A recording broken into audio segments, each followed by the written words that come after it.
नमस्कार दोस्तों, भारत एक सोच देख रहे हैं आप। दोस्तों, पहले चरण का मतदान हुआ, उसके बाद दूसरे चरण का मतदान भी पूरा हो गया है। लेकिन अब सवाल ये उठ रहा है कि जो दूसरे चरण का मतदान हुआ है और जो मत प्रतिशत निकल कर आया है वो क्या कहता है। इस बार दूसरे चरण के बाद हवा किधर जा रही है, किसका माहौल ज्यादा टाइट है, ये हम जानने और समझने की कोशिश करने वाले हैं। और केवल उत्तर प्रदेश ही नहीं, पूरे देश में किस तरह का माहौल है, किस तरह के रुझान मिल रहे हैं, किस तरह की बातें निकलकर सामने आ रही हैं, वो कौन से मुद्दे थे जिनको जिनको लेकर जो आम जनता है, वोटर्स हैं, वो बूथ तक गए और वहां पर उन्होंने वोट डाला है, अपने मत का इस्तेमाल किया है। यही सब बातें जानने की हम कोशिश करने वाले हैं। अलग अलग पत्रकारों के साथ, बड़े पैनल के साथ हम बातचीत करेंगे, जैसा कि पहले भी हमने किया। और आज हम ये समझने की कोशिश करेंगे कि आखिर दूसरे चरण के मतदान के बाद किस तरह का माहौल है। तो सबसे पहले हमारे साथ जाने माने शख्सियत जुड़ रहे हैं, योगेंद्र यादव, और उनसे हम बातचीत करने की कोशिश करेंगे। योगेंद्र जी, बहुत स्वागत है आपका भारत एक सोच पर। योगेंद्र जी, सबसे पहले बिना देर किए, ये मत प्रतिशत क्या कह रहा है दूसरे चरण का, कैसे समझा जाए इसको? वोटिंग प्रतिशत के बारे में अभी से हम निष्कर्ष न निकालें, क्योंकि आमतौर पे चुनाव आयोग की तरफ से जो आंकड़े आते हैं दिन भर, वो बहुत भ्रामक होते हैं। शाम 5 बजे भी जो आपको आंकड़ा आए, उस पे भी जी। विश्वास मत कीजिएगा, क्योंकि वहां भी काफी जी। बदलाव की गुंजाइश रहती है। पिछले चरण के 6 दिन बाद तक चुनाव आयोग ने टर्नआउट के मतदान के अंतिम आंकड़े रिलीज नहीं किए, कि आमतौर पे चुनाव आयोग कच्चे आंकड़े दे देता है पहले दिन। आज शाम को कच्चे आंकड़े दे देने चाहिए और कायदे से उन्हें कल सुबह 10-11 बजे तक बिल्कुल अंतिम आंकड़े दे देने चाहिए। लेकिन इस बार पता नहीं क्या हुआ और इसके बारे में काफी फिर संदेह की गुंजाइश बनती है कि चुनाव आयोग ने दूसरे दिन आंकड़े बदले, तीसरे दिन आंकड़े बदले, चौथे दिन आंकड़े बदले। इससे जाहिर है इन सब चीजों से चुनाव आयोग की जो छवि है वो बहुत सुधरती नहीं है। खैर, ये सब बिल्कुल एक अलग विषय है। अभी से जो आंकड़े आ रहे हैं, ये तो देखिए सदैव होता है कि गाजियाबाद, नोएडा में, बड़े शहरों में वोटिंग कम होती है। ये भारत की बिल्कुल स्टैंडर्ड चीज है। हुँ, बड़े शहरों में, इस देश में जो संपन्न हैं, जो बहुत पढ़े लिखे हैं, संपन्न हैं, वो लोग मतदान में विश्वास नहीं करते, वो बहुत कम मतदान करते हैं। जो गरीब है, जिसको लगता है कि सत्ता तक पहुँचने का मेरा एकमात्र जो इंस्ट्रूमेंट है, वो मेरा वोट है, तो वो लाइनों हुँ। में लग के वोट देता है। ये हमेशा होता है। तो इसको वही कहानी अभी दोहराई जा रही है। इसमें कुछ विशेष हो ऐसा मुझे अभी तक दिखाई नहीं दे रहा। अच्छा, अच्छा, अच्छा, योगेंद्र जी, जो एक एक सवाल और है। आपने सोशल साइट एक्स पर एक ट्वीट लिखा और उसमें जो बातें लिखी हैं, उसके बाद बहुत चर्चाएं हो रही हैं आपके ट्वीट को लेकर। और उस पे आपने लिख दिया कि उत्तर प्रदेश में भूचाल आ जाएगा, सीटों का आकलन किया है। क्या वाकई ऐसा होने जा रहा है? देखिए, ये मैंने आज सुबह लिखा, क्योंकि पिछले 3 दिन से मैं उत्तर प्रदेश में घूम रहा था। शुरुआत की थी लखनऊ से। लखनऊ, बाराबांकी, मोहनलालगंज, उन्नाव हम्म। होते हुए रायबरेली, अमेठी, फिर उधर से इलाहाबाद की तरफ मुड़े, प्रतापगढ़ होते हुए फूलपुर, इलाहाबाद, और फिर वहाँ मिर्ज़ापुर होते हुए बनारस तक का। ये हमने कुल सफ़र तय किया। और इससे पहले पश्चिमी उत्तर प्रदेश के इलाकों में मैं ट्रैवल कर चुका था। जब हुँ, हमने ट्रैवल शुरू किया, तब मुझे लग रहा था, सर्वे देखता था, और सर्वे को मैं तो गंभीरता से लेता हूँ, क्योंकि मैं खुद एक ज़माने में कर चुका हूँ ये सब चीज़ें। तो हम देख रहे थे कि सर्वे वाले कह रहे थे कि पिछली बार 64 थी, अब तो 74 हो जाएँगी, 70 पार होगी बीजेपी। तो मैंने कहा एक बार जाँच लेते हैं जाके। हुँ, और मैंने पहले जब 2 दिन के लिए पश्चिमी उत्तर प्रदेश गया, तो मैं सोच के आया, ना भाई, ये तो कोई 2019 से बढ़ने वाली बात तो नहीं लग रही है। लेकिन मुझे लगा हुँ, कि पश्चिमी उत्तर प्रदेश है, विशेष स्थिति हम्म। है, हो सकता है हमें पता ना हो। इसलिए पिछले 3 दिन से इसकी जाँच बाकी मध्य और पूर्वी उत्तर प्रदेश की तरफ हम कर रहे थे। और हुँ, वो सब करने के बाद मैं दावे से कह सकता हूँ, मैं आमतौर पे कहता नहीं हूँ, और इन चीज़ों के अंदर मैं थोड़ा सावधानी बरतता हूँ बहुत ज़्यादा कहने में, क्योंकि मैंने खुद ये काम किया हुआ है और मूर्खता की बात करने का कोई फ़ायदा नहीं। पहली बात तो जो मैंने पिछली बार ही कही थी 1 सप्ताह पहले, कि हाँ, भाई 2019 से ऊपर जाने का तो कोई सवाल नहीं था। इस बार मैंने देखा कि 2019 तक भी पहुँचने का कोई सवाल नहीं होता इनका, क्योंकि बीजेपी के वोट गिर रहे हैं। हुँ, और मोटे तौर पे कहूँ, हालाँकि ये सीट बाय सीट विश्लेषण नहीं है। मेरा जो भी अनुमान होता है वोटों के हम्म। आधार पे होता है कि वोट में स्विंग कितना है। वो पुरानी हुँ, मानसिकता मेरी अभी भी वही है कि वोटों में स्विंग मैं हुँ, देखने की कोशिश करता हूँ। हुँ, और उस स्विंग के लिहाज से देखूँ, तो मुझे लगता है बीजेपी के लिए तो 50 सीट आने के लाले पड़ जाएँगे। जो चाहे मेरे इस मेथड का इस्तेमाल करके आप देख लीजिए। आप चेक कर लीजिए कि मेरी बात सही है कि गलत है। कोई इसमें काला जादू नहीं है, आपको कोई सर्वे एक्सपर्ट बनने की जरूरत नहीं है। और ये सेफोलॉजिस्ट टाइप सी जो बातें हैं, वो इसमें कुछ भी जादू नहीं है, आप खुद कर सकते हैं। हमने क्या किया, 5 दोस्त निकले, गांव-गांव गए, शहर में नहीं, किसी अ, नेता से बात नहीं की, किसी राजनीतिक कार्यकर्ता से बात नहीं की, किसी पत्रकार और बुद्धिजीवी से बात नहीं की। बिल्कुल साधारण लोगों से तो गाँव गए, जिस गाँव का पता किया, अभी जहाँ मिक्स्ड पॉपुलेशन हो, सब तमाम जातियों के टोले जहाँ हों, वहाँ गए। 5 लोग उतरे, 5 अलग दिशाओं में गए। आध पौन घंटा बात की लोगों से, वापस आए, पाँचों ने एक-दूसरे को बताया, मैंने निशात मोहल्ले में गया था, मैंने ये सुना, अच्छा मैं तो कुर्मियों के मोहल्ले में था, मैंने ये बात की, अच्छा उधर पंडित जी टकरा गए थे, उनसे ये बात हुई, इत्यादि बताते थे। तब तक दूसरी जगह पहुँच गए, वहाँ उतरे, वहाँ भी यही काम किया। तो सुबह से शाम तक 3 दिन हमने यही सब काम किया। अगर बीजेपी 2019 से ऊपर जाए, तो क्या होना चाहिए? कब या कम से कम इतना तो होना चाहिए कि 2022 में जिन लोगों ने बीजेपी को वोट नहीं दिया, उनमें से कुछ लोग कहेंगे कि मैंने 2022 में तो नहीं दिया था, लेकिन अब लोकसभा का चुनाव है, अब मैं बीजेपी को वोट दूँगा। हमें 3 दिन में सैकड़ों लोगों से बात की, एक व्यक्ति मिला जिसने ऐसा कहा। उसकी अलग कहानी है, मैं कभी लिखूँगा, नेत्रहीन व्यक्ति था, उसकी एक अलग अपनी पीड़ा और कहानी है। व्यक्ति केवल मिला जिसने कहा कि मैं पिछली बार मैंने बीजेपी को वोट नहीं दिया था, लेकिन इस बार जरूर दूंगा। समाजवादी पार्टी और कांग्रेस का कोई ऐसा वोटर नहीं मिला जिसने पिछली बार इनमें से किसी को वोट दिया हो और जो अब पलट रहा। जिन्होंने बीजेपी को वोट दिया, और यही मैं चाहता हूं, आपके तमाम दर्शकों से कहता हूं, आप जाके चेक कीजिए, गांव देहात में चेक कीजिएगा, शहरी बाबुओं के पास मत जाइएगा। अगर आप गांव देहात में जाके देखें, हमने घूमा और हर 3 या 4 में से एक व्यक्ति कहता था कि मैंने पिछली बार बीजेपी को वोट दिया, लेकिन इस बार नहीं दूंगा बिल्कुल। बीजेपी के 4 वोटर में से एक, हमें तो 3 में से एक दिखाई दिया, लेकिन मैं कहता हूं आप 4 में से एक मान लीजिए, आप 5 में से एक मान लीजिए। वोटर कह रहा था कि पिछली बार बीजेपी को वोट दिया था, लेकिन इस बार नहीं दूंगा। अच्छा, कारण भी मजेदार है। कारण वो नहीं है जो कई बार हम स्टूडियो में बैठ के सोचते हैं। मोदी जी अलोकप्रिय नहीं है। ऐसा लोगों ने मोदी जी से कोई गुस्सा दिखाया हो, ऐसा हमें नहीं लगा। उदासीनता सी थी। हाँ, हाँ, है, ठीक है, काम किया है। योगी जी के बारे में गुस्सा नहीं है। दरअसल सच कहूँ तो योगी जी की पॉपुलैरिटी मोदी जी से थोड़ी-सी ज़्यादा है, जिससे मुझे हैरानी हुई, लेकिन ये उत्तर प्रदेश में है। अ, और ऐसा नहीं था कि लोग कह रहे थे कि भाई फलाँ ऑपोज़िशन के लीडर के प्रति अचानक आस्था या स्नेह उमड़ आया है। लोग 3-4 बातें हैं। पहला, गाँव में जो आर्थिक स्थिति जितनी बदतर लोगों की है, बेरोज़गारी और महँगाई, व्यक्ति बेरोज़गारी, महँगाई और काम-धंधा मंदा है। किसी भी तरह का काम-धंधा कर रहे थे, मंदा है, स्थिति खराब है। हर व्यक्ति की ये शिकायत। गाँव में किसान से पूछ लीजिए, छुट्टा जान उसकी ये शिकायत। और एक मैंने नई बात जिसकी मैंने अपेक्षा नहीं की थी, 2 और बातें सुनिए। बीजेपी के एमपी से और बीजेपी के स्थानीय नेताओं से बुरी तरह से परेशान हैं। उनके प्रति गुस्सा, वहाँ केवल उदासीनता नहीं है, उनके प्रति गुस्सा है। और गुस्सा है जो स्थानीय करप्शन वगैरह हो रहा है उसके बारे में। और एक बात नई आई, वो ये कि बहुत लोगों ने कहा, साहब 10 साल हो गए, 2 पंचवर्षीय हो गए अब तो बदलना चाहिए, क्योंकि अगर ये ना बदला, तो किसी ने मेरे को बड़ा सुंदर बताया कि साहब गाँव में देखिए मुखिया होता है। पहली बार आप उसको वोट दीजिए, डर-डर के 5 साल आपका काम करता है। दूसरी बार वोट दे दीजिए, तो तब तक उसको भ्रष्टाचार के तरीके समझ आ जाते हैं, पैसा-वैसा कमाना शुरू कर देता है। और अगर गलती से तीसरी बार आपने उसी को मुखिया चुन लिया, तो वो तो अपने आप को राजा समझने लग जाता है। वो तो गुंडाई शुरू कर देता है।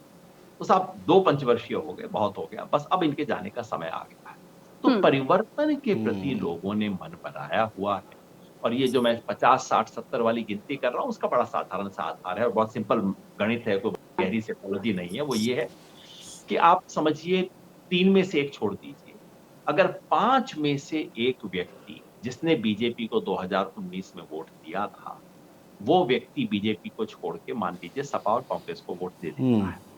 बीजेपी के पास कितने थे पिछली बार? 51% वोट। 5 में से 1 अगर छिटक गया, तो कितने बच गए? 10% हट गए ना, 41% हो गए।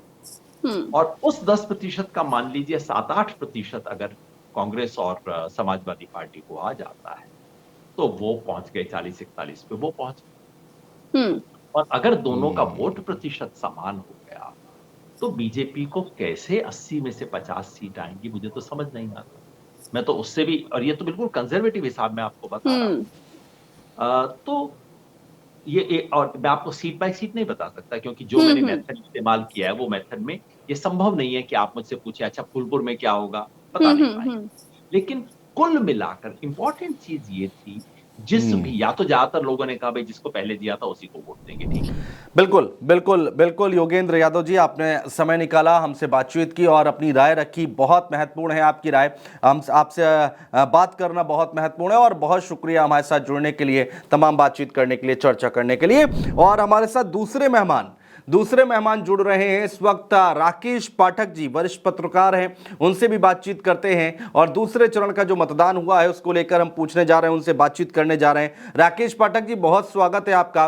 राकेश पाठक जी, जल्दी से, जो इस वक्त दूसरे चरण का मतदान हुआ है उसके बाद कैसी तस्वीर आप देख रहे हैं, मत प्रतिशत कैसे देख रहे हैं? क्योंकि उससे आकलन लगाया जाता है मत प्रतिशत से कि कौन आगे कौन पीछे, किसके पक्ष में क्या माहौल बन रहा है, जरा एक बार समझाइए।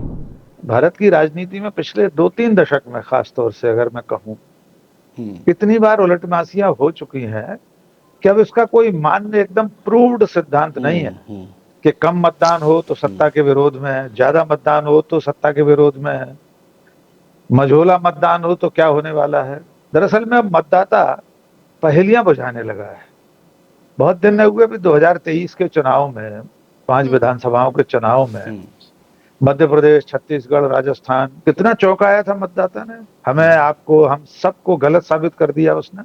और ये उसका अधिकार है, मतदाता माई बाप है लोकतंत्र का, उसका हक है। तो मैं अभी पहले चरण के कम मतदान और फिर दूसरे चरण के, आज हम लोग जिस समय बात कर रहे हैं मतदान खत्म होने को है, 70% का अनुमान आप लगा रहे हैं। देखिए, मेरा अनुमान ये कहता है कि जनता का ओवरऑल सभी राजनीतिक दलों से जी, इस तरह की राजनीति से मोह भंग हो रहा।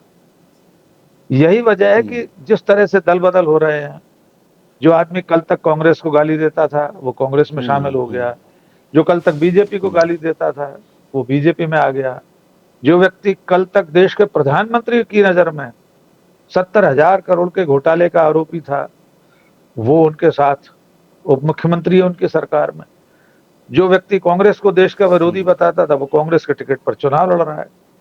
इन सारी बातों से मतदाता का मोह भंग हो गया। उसको अब बहुत बुरा लगने लगा है कि ये कैसी राजनीति है, इतनी सिद्धांतहीन राजनीति, इतनी अनैतिक राजनीति की कल्पना उसने नहीं की थी। तो मुझे ऐसा लग रहा है, अभी अगले 5 चरण में और देखेंगे।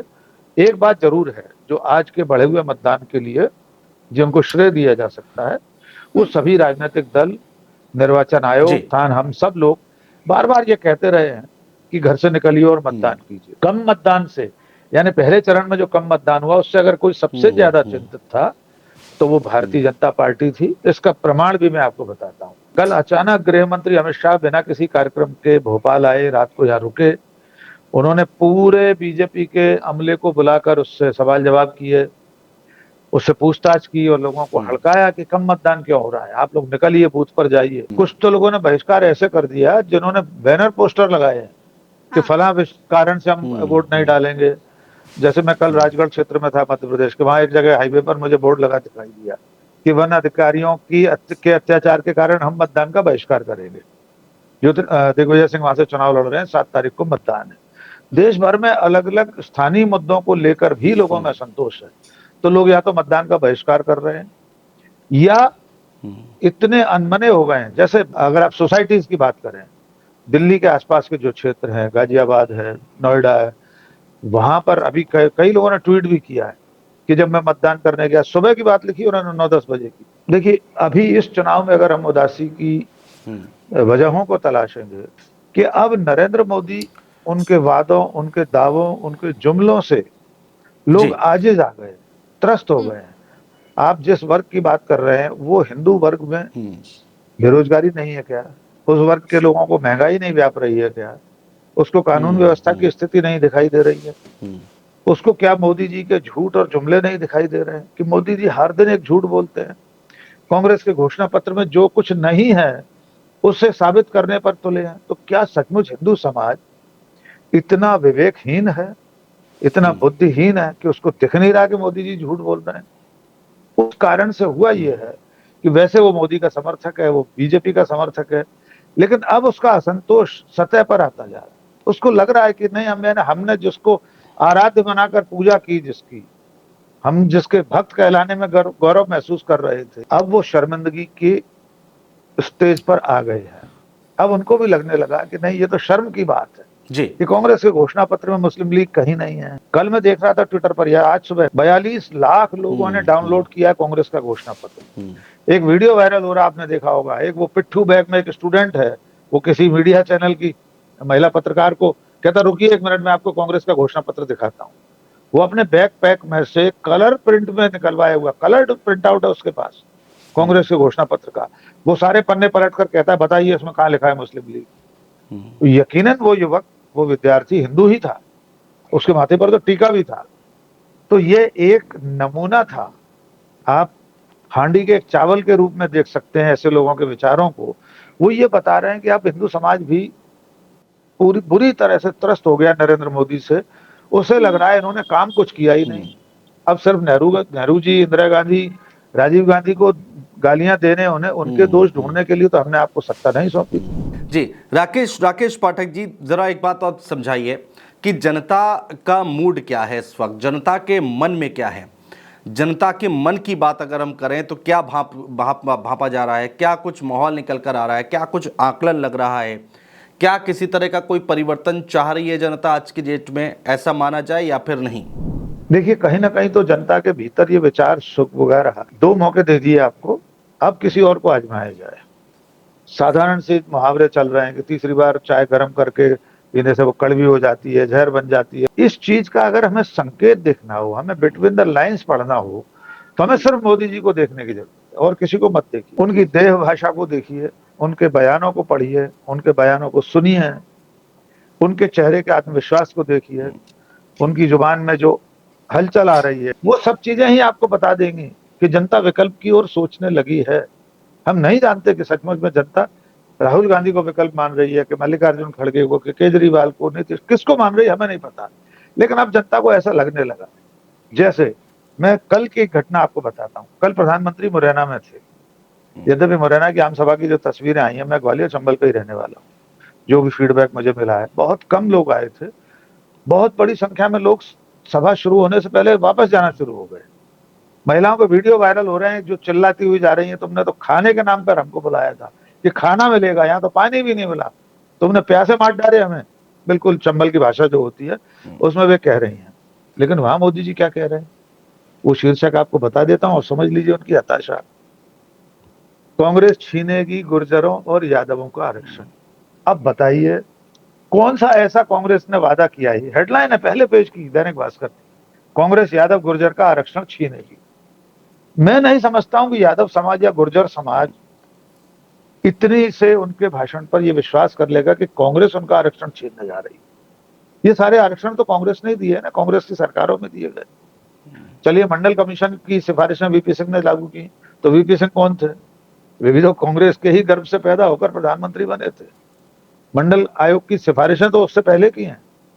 तो कुल मिलाकर अब ऐसा लगने लगा है कि जनता को ऐसा लग रहा है कि एक बार तो किसी और को आजमाना चाहिए, और इसमें कोई बहुत आसमान नहीं टूट पड़ेगा कि अगर 5 साल के लिए, 2-2.5 साल के लिए, मैं कह रहा हूं, नहीं चले सरकार। इससे पहले भी तो अटल बिहारी वाजपेयी कौन सा हर बार पूरे 5 साल प्रधानमंत्री रहे थे? 13 दिन, 13 महीने, फिर 5 साल। चंद्रशेखर और आपका इंद्र कुमार गुजराल, तो जिन्होंने अपना पूरा कार्यकाल नहीं, और एक छत्र इतना सारा बहुमत देने के बावजूद डिलीवरी कुछ नहीं मिली। ये नारा भी अब नहीं चल रहा है कि मजबूत सरकार होती तो देश का भला होता है। बिल्कुल बिल्कुल बिल्कुल राकेश पाठक जी, बहुत शुक्रिया हमारे साथ जुड़ने के लिए, तमाम बातचीत करने के लिए, चर्चा करने के लिए और अपनी राय हम तक पहुंचाने के लिए बहुत शुक्रिया राकेश पाठक जी। और हमारे साथ तीसरे मेहमान, एक और मेहमान जुड़ रहे हैं, बहुत खास मेहमान हैं हमारे साथ। अशोक वानखेड़े जी जुड़ चुके हैं। अशोक वानखेड़े सर हमारे साथ हैं। अशोक जी, बहुत स्वागत है आपका। अशोक वानखेड़े जी, देखिए, जो दूसरे चरण का मतदान हुआ है, जनता जो है वो घरों से निकली नहीं रही है। मतदान प्रतिशत देखिए किस तरह से घटता जा रहा है। और आखिर क्या क्या सोच रही है जनता, भीड़ क्यों नहीं इकट्ठा हो पा रही है पोलिंग बूथों पर? प्रधानमंत्री या गृह मंत्री या राजनाथ सिंह जी और नड्डा जी यदि उस इशू को रेफर नहीं करेंगे तो देश में समस्या नहीं है, ऐसी बात नहीं। महंगाई का भयानक प्रकोप है, बेरोजगारी का भयानक प्रकोप है। ये दोनों समस्याओं से इतने ग्रस्त है लोग। और सिवाय एक होता है कि आप मानो कि समस्या है और फिर समस्या का निदान करने का प्रयास करो।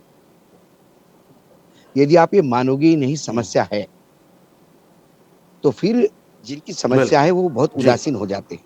जी हाल ही में श्रेष्ठ नेतृत्व जी नागपुर गया, रात भर रुका, शायद बात नहीं हो पाई जिस बात के लिए गए थे, क्योंकि 2-3 फैक्टर है। एक फैक्टर तो ये है कि कार्यकर्ताओं में उदासीनता इसलिए है बीजेपी के, क्योंकि उनकी जवाबदेही बनती है, उनके पास सवालों के जवाब नहीं। दूसरी बात, पूरे देश में, ये उत्तर प्रदेश या महाराष्ट्र की बात नहीं कर रहा हूँ, पूरे देश में उम्मीदवारों का चयन इस भरोसे किया गया कि मोदी है तो मुमकिन है, मोदी जी के चेहरे पे निकल जाएंगे।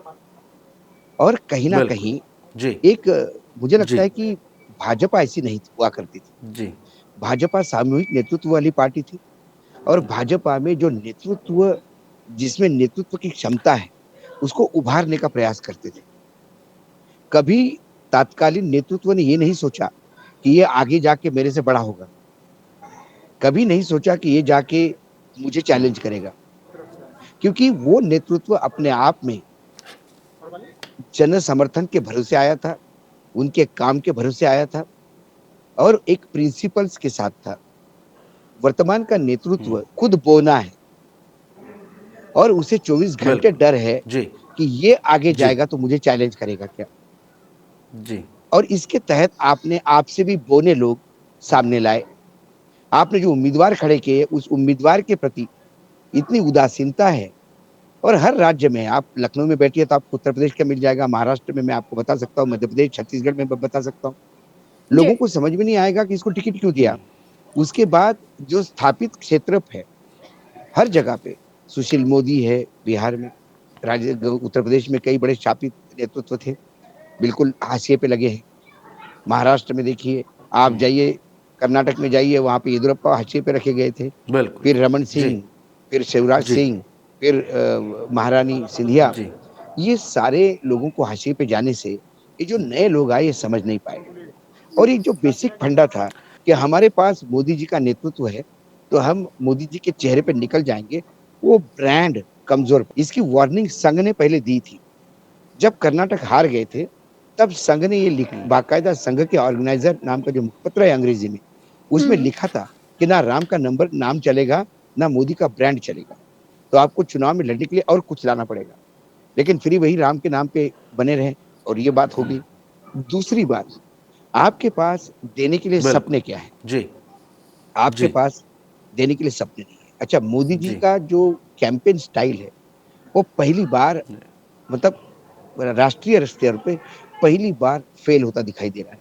मोदी जी का बिल्कुल। स्टाइल है कैंपेन का, प्रचार का, वो विपक्ष को अपने पाले में लेके खेलते हैं। वो अपने एजेंडा सेट करते हैं और विपक्ष उसका जवाब देते रहता है।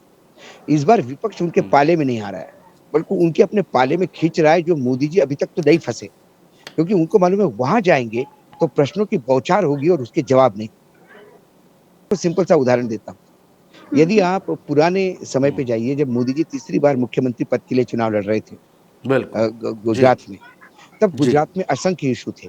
गुजरात में, नॉर्थ गुजरात में किसानों की आत्महत्या थी, स्कूल के ड्रॉप आउट थे, व्यापारियों की अपनी परेशानी थी, पानी की बहुत बड़ा समस्या थी, जो ग्राउंड वाटर था बहुत पॉल्यूटेड था इन उद्योग की वजह से। गोचर की जमीन बेच दी थी, इसलिए सारा गोचर वाला किसान रास्ते पे था। ये इतनी समस्या होने के बावजूद विपक्ष इसको लोगों के सामने बता नहीं पाया। देखिए, चुनाव में सबसे पहले आपको बताना होता है कि समस्या क्या है और बताना होता है कि मुझे आपकी समस्या समझ में आ रही है, इसका निदान मेरे पास है, तो जनता आपको वोट देगी। तो मोदी जी ने वो पूरा कैंपेन 3 इशू पे हाईजैक किया। जब कैंपेन शुरू हुआ तो मोदी जी ने कहा कि सोनिया गांधी के इलाज पे इतना खर्चा हुआ, बताइए, और पूरी कांग्रेस उसमें जवाब देने में लग गई, ये झूठ है, ये है, वो है। 15 दिन निकल गए। उसके बाद उन्होंने 50 करोड़ की गर्लफ्रेंड का एक सिक्का उछाला, शशि थरूर के पत्नी का। अब पूरी कांग्रेस उसमें डिफेंडिंग में लग गई है। तो ओरिजिनल इश्यू गुजरात का तो किसी ने टच ही नहीं किया। और आखिरी सप्ताह उन्होंने एक कागज दिखाया ऐसा रैली में और कहा ये सर क्रीक की जमीन है, ये पीएमओ का पत्र है, ये पाकिस्तान को देने जा रहे हैं। जब तक मोदी जिंदा है तब तक एक इंच जमीन हम पाकिस्तान को नहीं देंगे। मेरा भाई कल मुस्लिम लीग भी सत्ता में आई तो भी वो पाकिस्तान को एक एक इंच जमीन नहीं देगी। इस देश में जो लोग हैं, मुसलमान हैं, क्रिश्चियन हैं, बिल्कुल। हिंदू जी। है, शेड्यूल जी। कास्ट है, शेड्यूल ट्राइब है, सभी देशभक्त हैं। विपक्ष जी। अपना बेरोजगार, महंगाई उसी पे अड़े रहे। फिर उन्होंने कहा कि ये राम मंदिर के उसमें नहीं आए, जनता सब जानती है क्यों नहीं गए, क्या गए। वो तो बोल रहे थे तू महंगाई का जवाब दे, तू तो बेरोजगारी का जवाब दे। फिर उन्होंने फोकस बदला और कहा कि जब राहुल गांधी ने कहा कि मैं मोदी या बीजेपी की नफरत नहीं करता, उनके पीछे जो शक्तियां काम कर रही उस पर फोकस करना जरूरी। उन्होंने कहा देखो शक्ति माता को गलत बोल दिया, ये शक्ति को भी नहीं मानते, मतलब लक्ष्मी, सरस्वती, जगदम्बा इनको भी नहीं मानते, वो भी इशू फेल हो गया। फिर रामलला का इशू लाया, वो भी फेल हो बिल्कुल। गया। जी। फिर आया कि ये जी। लोग हनुमान चालीसा नहीं पढ़ते, लोगों ने उसको भी सीरियसली जी। नहीं लिया। वो इसलिए नहीं लिया क्योंकि लोगों के सामने विपक्ष लगातार उनकी समस्याओं का बखान कर रहा है। तो लोग सुन रहे हैं कि हमारी वेदनाओं को कोई शब्द देने वाला है। फिर मोदी जी के पास कुछ नहीं बचा, तो फिर मोदी जी ने कहा कि ये तो मुस्लिम लीग का घोषणा पत्र है। और उधर कांग्रेस क्या बात कर रही है, हम 25 लाख का कैशलेस इंश्योरेंस करवाएंगे, यूको को 1 लाख का स्टाइपेंड मिलेगा, एमएसपी का कानून बनाएंगे। अब मोदी जी के पास आखिरी में कुछ नहीं बचता है। तो मोदी जी अब पहले तो मोदी जी 2047 में क्या होगा ये बताते थे 100 साल होने के बाद। जी। अब मोदी जी भी जी। पिछले जन्म और अगले जन्म की बात करने लगे, हास्यास्पद है। जी। बंगाल में जाके कहते हैं कि मैं पिछले जन्म में जरूर बंगाली हूँ। तो गुजरात के लोगों ने तो वोट नहीं देना चाहिए। जिस आदमी को उन्होंने प्रधानमंत्री बनाया वो बंगाल में जन्म लेना चाहता है। गुजरात ने क्या पाप किया भाई इस आदमी से? गुजरात ने तो हमेशा भरभरा के दिया है। जो सत्ता के लिए गुजरात का बेटा गुजरात का नहीं रहा, कभी वो गंगा का बन जाता है, कभी कुछ नहीं मिलता तो महाराणा प्रताप की चेतक का घोड़ा और उस घोड़े की माँ गुजराती थी, ऐसा जोड़ने का प्रयास किया जाता है। मेरे महाराष्ट्र में दूसरा चरण बहुत बुरा रहा। और महाराष्ट्र की यदि बात करें तो वो सीटें 8 सीटें हैं, उसमें 3 सीटें तो वहाँ की आती है बिल्कुल। अपने जी। मराठवाड़ा की, बाकी जी। बची हुई विदर्भ की सीट थी। तो जी। कुल मिला के इस फेज में मैंने जो देखा महाराष्ट्र में, अकोला में कांग्रेस के बीजेपी के सिटिंग सांसद थे धोत्रे साहब, उनकी तबीयत ठीक नहीं थी, उनके बेटे को दिया। अब ये वंशपात पे रोते हैं और जिनके बेटे का कोई पॉलिटिकल करियर नहीं उसको टिकट दे दिया। वहाँ अम्बेडकर भी है, अम्बेडकर और इनके चक्कर में कहीं कांग्रेस निकल नहीं जाए, वहाँ वो बड़ा वीक विकेट पे है। अमरावती अमरावती ये शिवसेना की सीट थी, एकनाथ शिंदे को लेनी चाहिए थी। शिवसेना के जो वहाँ के सांसद थे, पूरे पुराने सांसद जो पिछला चुनाव हार गए थे, वो एकनाथ शिंदे के साथ चले गए, ये सोच के कि एकनाथ शिंदे सीट दिलवाएंगे। बिल्कुल। लेकिन वो जी। सीट बीजेपी ने एकनाथ जी। शिंदे से खिसका ली और वहाँ नवनीत राणा को दे दिया। जी। अब क्या हुआ, एकनाथ शिंदे के खुद के लोग जो अड़सूड़ करके परिवार है, वो उसके खिलाफ, अजित पवार का जो जिला इकाई है, वो नवनीत राणा के खिलाफ, बीजेपी के जो ओरिजिनल बीजेपी वाले हैं, वो कहते कि इन्हें तो हमारा ऑफिस तोड़ा था, गंदी-गंदी गालियाँ दी थी, इनको क्यों साथ दे? और उस जिले में एक फैक्टर है, प्रहार पार्टी है, बच्चू कडू, फायर ब्रांड नेता है, उनके 2 एमएलए होते हैं। तो अमरावती में 2 एमएलए हैं, वो 24 घंटे राणा परिवार के ऊपर टूट पड़ते हैं। ऐसे में उसकी सीट मतलब डिपॉजिट जब्त हो जाए, नहीं तो वो इज्जत रह जाएगी, बिल्कुल। ऐसी मुझे जी। लगता है। फिर उसके बाद जी। वर्धा आता है, वर्धा में तड़स करके जो थे जिनको टिकट दिया है, उनके बेटे का व्यभिचार का पूरा कच्चा चिट्ठा बाहर आया। तड़स साहब को भी एमपी फंड में पैसा लेने के उनके ऊपर आरोप है, वो सीट फटी है। यवतमाल में भावना गौड़ी सिटिंग एमपी थी, वो एकनाथ शिंदे के साथ चली गई ईडी के चक्कर में, अब उसका ही टिकट काट दिया और एक बाहरी महिला को लाके टिकट दिया और बाहरी अंदरूनी के चक्कर में वहाँ कांग्रेस सीट निकालती दिखाई दे रही है। फिर हिंगोली, नांदेड़ और परभणी ये मराठवाड़ा की सीटें। उसमें नांदेड़ में बीजेपी का सिटिंग एमपी था और बीजेपी को सबसे बड़ी थ्रेट थी अशोक चौहान से। उन्होंने अशोक चौहान को अपने पाले में बिठा दिया। तो अशोक चौहान साथ में जाते ही वो पलड़ा भारी तो हो गया, जी। लेकिन प्रॉब्लम ये हो गया कि जी। वहाँ का कांग्रेस ही जिद पे अड़ा हुआ है। जी। वो अशोक चौहान के साथ नहीं गया।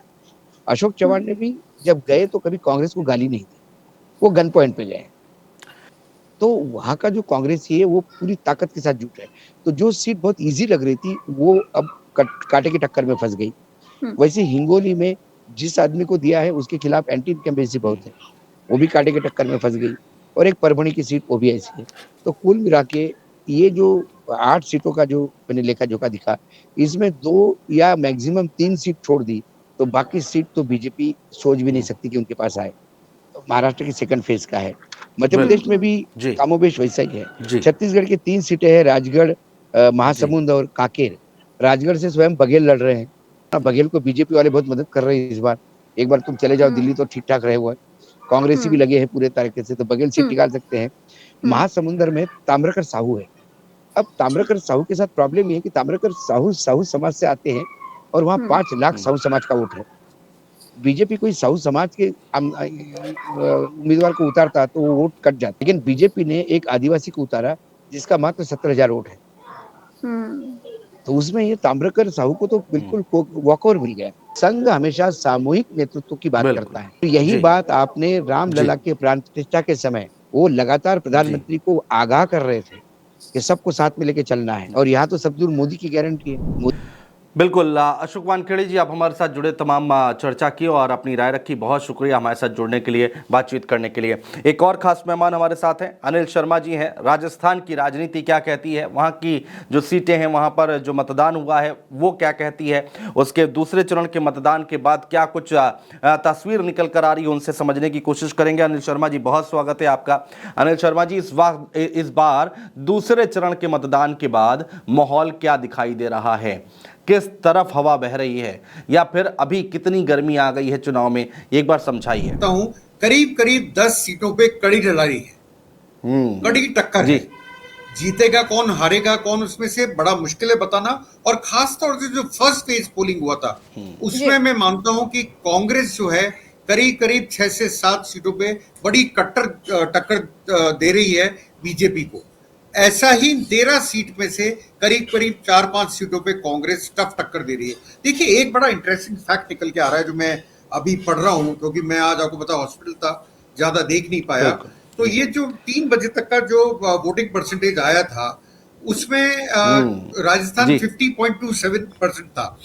और उसमें सबसे बड़ी बात जो उभर के आ रही है बांसवाड़ा, तो ये वही जगह है जहां पे मंगलसूत्र भी आया था, ज्यादा बच्चे भी आए थे, ये वही जगह है। तो मेरे को पर ट्राइबल्स के लिए मंगलसूत्र और ये तो कोई मतलब नहीं है उनको कि मंगलसूत्र क्या है क्या नहीं है, पर राजस्थान के लिए मंगलसूत्र बहुत बड़ी चीज है।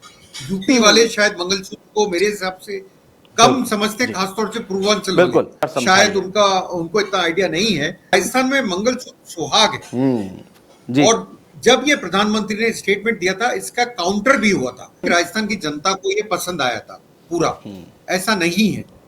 तो ये पोलिंग जो है ना, अगर आप देखें परसेंटेज, इसके अलावा आप देखें तो आप पाएंगे जिनको हम हॉट सीट बोलते हैं वहां पोलिंग बढ़ रही है। उसका कारण सिर्फ एक ही समझता हूं मैं, दोनों पार्टियों ने जोर लगाया आपके कि हमारे लोग बाहर निकले और हमें ज्यादा से ज्यादा वोट दें, इसलिए ये पोलिंग परसेंटेज बढ़ा। मेरा एनालिसिस ये कहता है पार्टियों ने 2 सीट उनको लगा फंसी हुई है, हम जीत सकते हैं, वहां पे उन्होंने जोर लगाया। ऐसी सीटें कौन सी है? जोधपुर गजेंद्र सिंह है, बाड़मेर जहां पे कैलाश चौधरी जो मंत्री हैं वो लड़ रहे हैं, आपका कोटा जहां पे ओम बिरला लड़ रहे हैं स्पीकर, और झालावाड़ 12 जहां पे दुष्यंत सिंह वसुंधरा जी के बेटे लड़ रहे हैं। ये सीटें हैं। और एक जालौर, और काउंट जालौर में कम हुई है, 50% हुई है, पर जालौर को मैं मानता हूं टफ सीट है बीजेपी के लिए, क्योंकि उसको टफ बना दिया वैभव गहलोत ने। पिछले कुछ सालों से कांग्रेस वहां हारती आ रही थी, पर अब के ऐसा लग रहा है कि वैभव गहलोत ने उसको टफ करा है, ये नजर आता है। उसके आगे आप बढ़ेंगे सीकर, जहां से सीपीआईएम के अमराराम खड़े। उसके आगे आप चलेंगे झुंझुनू, जहां से शीशराम ओला, जाट नेता, बड़े बड़े जाट नेता होते थे, उनके सुपुत्र वो भी काफी उम्र में बड़े हो गए, ब्रिजेंद्र ओला खड़े हैं कांग्रेस की तरफ से। उसके आगे चलेंगे चूरू, जहां से राहुल कस्वा जो बीजेपी छोड़ के कांग्रेस में आके चुनाव लड़ रहे हैं। उसके आगे चलेंगे नागौर जी, जहां से हनुमान बेनीवाल इंडिया अलायंस की तरफ से कैंडिडेट हैं, उनकी पार्टी का नाम आरएलपी है। उसके आगे आप चलेंगे बाड़मेर, जहां से उम्मेदराम बेनीवाल और रविंद्र भाटी और कैलाश चौधरी चुनाव लड़ रहे हैं। उसके आगे आप चलेंगे तो आप पाएंगे भरतपुर। अगर भरतपुर में लोग भरतपुर को काउंट नहीं कर रहे थे, पर मैं थोड़ा दर्शकों को समझाना चाहूंगा मैं भरतपुर क्यों टफ सीट होता हूं। उसका कारण है भरतपुर में जिसको टिकट दिया गया है उनका नाम है संजना जाटव। 26 साल की लड़की है। जाटव डोमिनेंट फोर्स है और उसके साथ अगर जाटों ने वोट दे दिया तो आप मानिएगा वो एक तरफ का इलेक्शन हो जाएगा। और जाटों को वोट दिलाने का जिम्मा था विश्वेंद्र सिंह, जो वहां के महाराज होते थे, क्योंकि अब तो अर्स्टवाइल महाराज ही बोलेंगे, अब महाराज तो आजकल है नहीं कहीं पे भी, वो जाट है। उन्होंने संजना जाटव के लिए कैनवेसिंग करी कांग्रेस की तरफ से। अगर ये दोनों कास्ट मिल जाती हैं तो बड़ा टफ होगा, बहुत टफ होगा। और ये लोग भूल गए थे, बिल्कुल कोई नाम नहीं लेता था सीट का। इसके आगे आप बढ़ेंगे तो टोंक सवाई माधोपुर या दौसा, पहले लेते हैं दौसा। पायलट के पिताजी की राजेश पायलट की कॉन्स्टिट्यूंसी थी, सचिन पायलट का दबदबा है। इसके आगे चलते हैं टोंक सवाई माधोपुर, जहां पायलट का टोंक कॉन्स्टिट्यूंसी है। ये सीटें हैं, अगर आप काउंट करेंगे तो आप पाएंगे ये वो सीटें हैं जहां पे फाइट टफ लगती है। पर मेरा बेसिस ये है, आपने मुझे जो पहला चरण दिखा उसमें ये दिखा था कि राजस्थान में कास्ट बेस्ड पोलिंग हो रही है। अच्छा, क्या मोदी जी कास्ट को धर्म के नाम पे, जो उन्होंने बांसवाड़ा में भाषण दिया, कास्ट को हिंदू धर्म के नाम पे ला पाए हैं? क्या पोलराइज कर पाए हैं? अनिल शर्मा जी, बहुत शुक्रिया हमारे साथ जुड़ने के लिए, तमाम बातचीत करने के लिए। तो ये दूसरे चरण का मतदान हो चुका है और अलग अलग पत्रकारों से, अलग अलग लोगों से हम बातचीत कर रहे हैं। अलग अलग स्टेट के पत्रकारों से भी हम बातचीत करने की कोशिश कर रहे हैं कि आखिर उत्तर प्रदेश में क्या हाल है, क्या माहौल है। उत्तर प्रदेश के बाहर जो राज्य हैं, जहां जहां चुनाव हुए हैं, वहां पर क्या हाल है, पूरे देश में किस तरह की तस्वीर दिखाई दे रही है। अभी कई चरणों की वोटिंग बाकी है, लेकिन 2 चरणों के मतदान हो चुके हैं और मत प्रतिशत आज की डेट में क्या कहता है वो हमने समझने की कोशिश की पत्रकारों से। बहुत शुक्रिया दोस्तों।